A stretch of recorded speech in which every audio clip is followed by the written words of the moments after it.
Всем большой привет, дорогие мои зрители! Сейчас у нас сезон баклажанов, и я хочу приготовить вкуснейшую ароматную закуску. Здесь у меня 2 баклажана общим весом 630 граммов. Нарезаем их на вот такие кольца.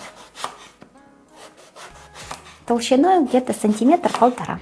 Теперь баклажаны солим и оставляем на 10 минут, чтобы они у нас пустили влагу. Здесь у меня 80 граммов майонеза. Майонез можно взять в магазины, можно приготовить домашний. Я оставлю ссылку в описании, также она появится где-то на экране. По этому рецепту вы можете приготовить вкуснейший домашний полезный майонез. И натираем в майонез 2 зубчика чеснока, или можете больше добавить, если любите такое уж прям чесночное. Перемешаем, чтобы у нас получился чесночный майонез. Под действием соли баклажаны пустили сок, и я его сейчас промакиваю при помощи бумажного полотенца. Как вы знаете, при жарке баклажаны очень сильно впитывают растительное масло, поэтому я его не наливаю на сковородку, а просто вот так кисточкой смазываю каждый баклажан.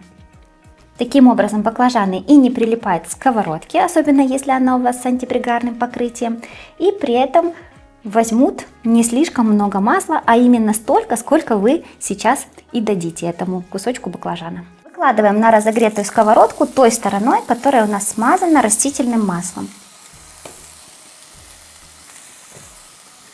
И с этой стороны тоже смазываем растительным маслом, чтобы когда мы перевернем, у нас баклажан хорошо подрумянился и не пристал к сковородочке. Обжариваем баклажаны по пару минут с каждой стороны до полной мягкости. При помощи вилки вы можете проверить, готов ли он полностью. Подрумянили с одной стороны, переворачиваем на другую. Также можно сверху накрывать крышкой, чтобы баклажаны быстрее приготавливались внутри. Готовые баклажаны перекладываем на тарелку.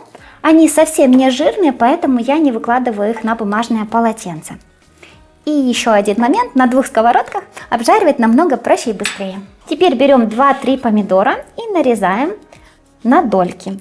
Можно нарезать на такие вот дольки, продольные, если у вас большие кусочки баклажанов, или же сделать вот такие вот дольки, если баклажаны поменьше. Теперь баклажан смазываем майонезом с чесноком.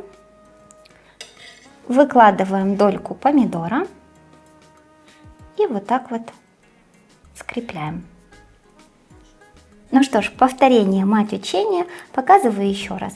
Немножко майонеза, меньше чем половину чайной ложки, ломтик помидорки и накрываем сверху. Вот такой улыбака. Ну что ж, давайте попробуем. Очень-очень вкусная закуска, обязательно попробуйте, потому что все ингредиенты между собой идеально сочетаются. Если хотите, можете добавить еще немножко укропа или петрушки к майонезу. Это уже по желанию, а так здесь все идеально и в таком вот составе. Я же с вами прощаюсь, всем пока, до новых вкусных рецептов.